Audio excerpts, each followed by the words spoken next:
الاب ديالي فاش كان كيجي من البحر كان كيقول لامي بغيت البنت النعاسه حدايا، بغيت بنتي انا اللي ندوش ليها، بغيت بنتي تلعب معايا. ماما ما كانت ما كدي ما كتجيب، كتقول عادي السيد كيخدم بعيد، كيجي مره في شحال اكيد غيكون موحش بنته.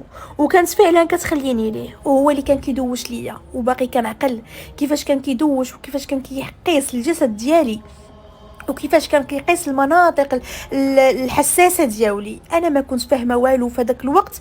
كان كيسحب ليا هذاك الشيء طبيعي، لان هذاك راه با ماشي شي واحد اخر، ماشي خويا ولا خالي، راه با. المهم الموضوع في الاول انا ما كنتش عاطيها اهميه، ما كنتش فاهمه بزاف الحاجات. هو كان كيسولني شي اسئله اللي كبر مني، كيقول لي باش كتحسي واش كيعجبك هذا الشيء. انا ما كنتش عارفه، ما كنتش عارفه حتى الاحساس ديالي داك الشيء مخلط، كنت مازال صغيره كيبان لي داك الشيء طبيعي. وبقينا هكاك السيد فاش كينعسني حداه كيحاول انه يتحرش بيا، فاش كيدخل قلت لكم يعومني، كيجلسني عليه. المهم دائما كيتحرش بيا. هذا الموضوع موقفش هنا، كان غادي وكيتطور، وقد ما كنكبر قد ما الموضوع كيزيد يكبر. انايا من عند سيدي ربي كيف بديت كنكبر فخرت دغيا طواليت ودغيا زيانيت. تقريبا كانت عندي شي 10 سنين 11 عام، كنت عزبه وبديت كنفهم بزاف د الحاجات وبديت كنوعى.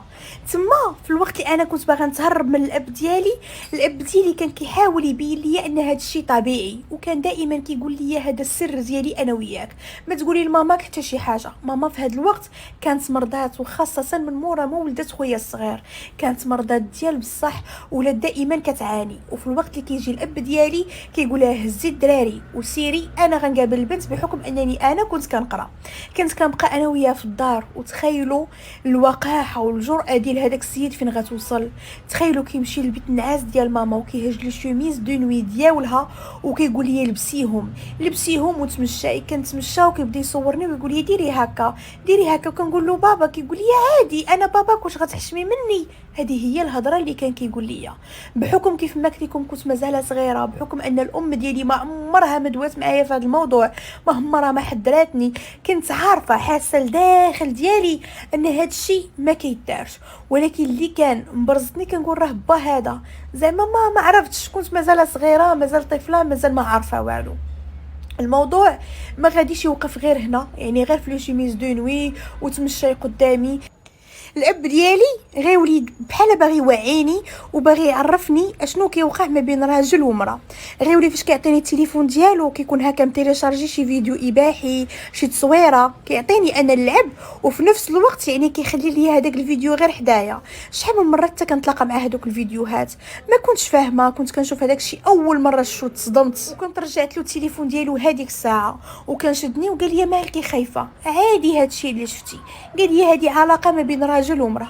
من بعد غيولي هو كيشد التليفون ديالو، ومثلا انا كنكون هكا كندير شي حاجه ولا كنقرا كيعيط ليا كيقول لي اجي مثلا تسخري ليا وهذا، وكيدور ليا التليفون زعما باش يوريني. انا كنشوف هذاك الشيء كنتسنق حيت كنت عارفه هذاك الشيء ما خاصناش نشوفوه. كنتزنق وكنولي حالتي حاله وكنحضر راسي وكنمشي، يعني كنعطيه هذاك الشيء اللي بغا وكنمشي. المهم بقينا هكاك. انا قد ما كنت كنكبر قد ما وليت كنوعى، قد ما وليت كنكرهو، قد ما ولا كيف كيجي كنحاول ما نتفرقش مع امي. فاش كيبغي يصيفطها لدارهم كنقول لها والو نمشي معاك، كتقول لي المدرسه بعيده، كنقول لها ما عنديش المشكل نضرب كيلومترات وما نبقاش انا وبابا في الدار. ماما بلاص ما تجي مني كانت كتعايرني وكتقول لي مالك انت مسخوطه الوالدين. قالت لي على مال باك جاي موحشك، باك نخليوه بوحدو. كنقول لها بقاي معايا انا ما نتفارقش